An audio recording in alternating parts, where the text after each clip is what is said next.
Assalamualaikum warahmatullahi wabarakatuh. Perkenalkan, nama saya Muhammad Nasir dari kelas SY3A IAIN Palangkaraya. Di sini saya akan membahas tentang UU Cipta Kerja Omnibus Law dengan mengacu kepada pemikiran Islam. UU Cipta Kerja yang disusun dengan metode Omnibus Law melahirkan perbudakan profesional dan tidak selaras dengan UU nomor 13 tahun 2003 tentang ketenaga kerjaan, bahkan bertentangan dengan ajaran Islam.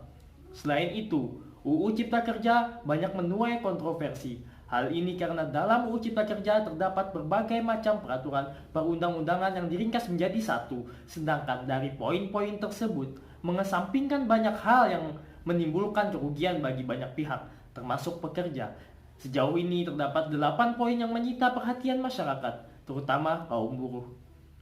Salah satunya dalam UU Ketenagakerjaan nomor 13 tahun 2003, waktu kerja lembur paling banyak hanya 3 jam per hari dan 14 jam per minggu. UU Cipta Kerja juga memperpanjang waktu kerja lembur menjadi maksimal 4 jam per hari dan 18 jam per minggu. Tak hanya itu, hilangnya upah minimum yang diganti dengan upah per jam berkonsekuensi produktivitas dan diukur dari berapa jam buruh menyelesaikan pekerjaannya. Dihilangkannya jaminan pensiun dan kesehatan akan melahirkan persoalan di kemudian hari. Sedangkan ditiadakannya sanksi pidana pengusaha yang melanggar aturan ketenagakerjaan dan sanksi terhadap perusahaan yang melanggar ketentuan lingkungan. Tentu, Omnibus Law dirasa cukup menjadi kilas balik perbudakan profesional di zaman jahiliyah yang mengusik kedamaian.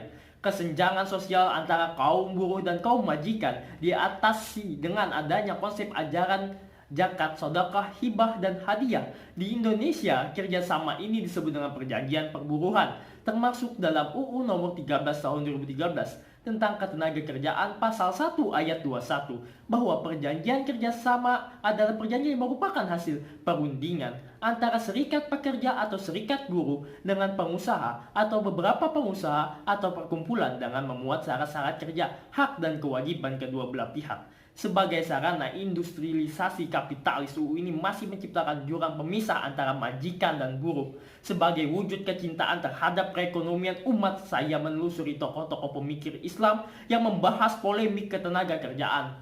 Ajaran Islam yang direpresentasikan dengan aktivitas kesalehan sosial Rasulullah SAW yang semasa muda pernah bekerja sebagai pengembala kambing serta juga sebagai buruh yang dikenal sangat jujur dan bisa dipercaya.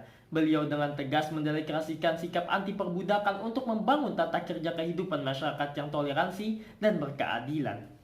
Seperti yang tertulis di lembar sejarah umat, bahwa pembagian kerja paling tua dalam sejarah umat manusia adalah antara melakukan pekerjaan yang berhubungan dengan binatang atau peternakan. Hal ini yang diwakili oleh Habil bin Adam, dan orang yang bekerja dengan pertanian diwakili oleh Habil bin Adam.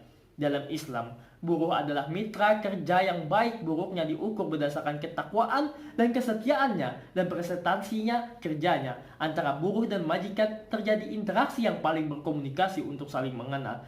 Quran Surah Al-Hujurat ayat 13. Namun hari ini nasib buruh semakin mengkhawatirkan karena statusnya bukan sebagai buruh tetap, akan tetapi hanya sebagai pekerja kontrak. Akibat kebijakan Omnibus Law, perusahaan akan meminimalisir kerugian dengan memberikan jaminan sosial.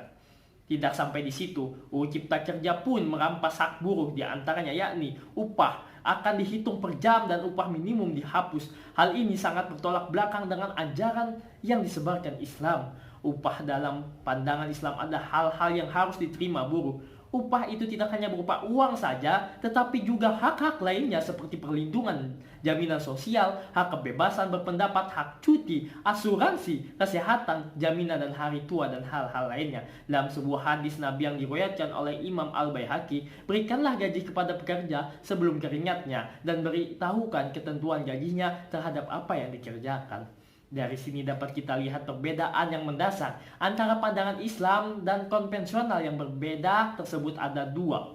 Yang pertama, Islam melihat upah sangat besar kaitannya dengan konsep moral atau kemanusiaan, sedangkan konvensional tidak. Yang kedua, upah dalam Islam tidak hanya sebatas materi, tetapi juga menembus batas kehidupan, yaitu dimensi akhirat yang disebut juga dengan pahala, sedangkan konvensional tidak.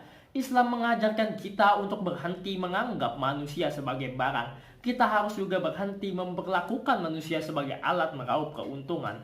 Bagaimanapun juga, kita mesti memperlakukan manusia sebagai makhluk yang merdeka dengan perlakuan manusiawi. Hanya ada satu sistem saat ini yang memperlakukan manusia sebagai modal produksi, yaitu kapitalisme. Jika Anda ingin menjadi seorang manusia, makalah belajar untuk memanusiakan manusia.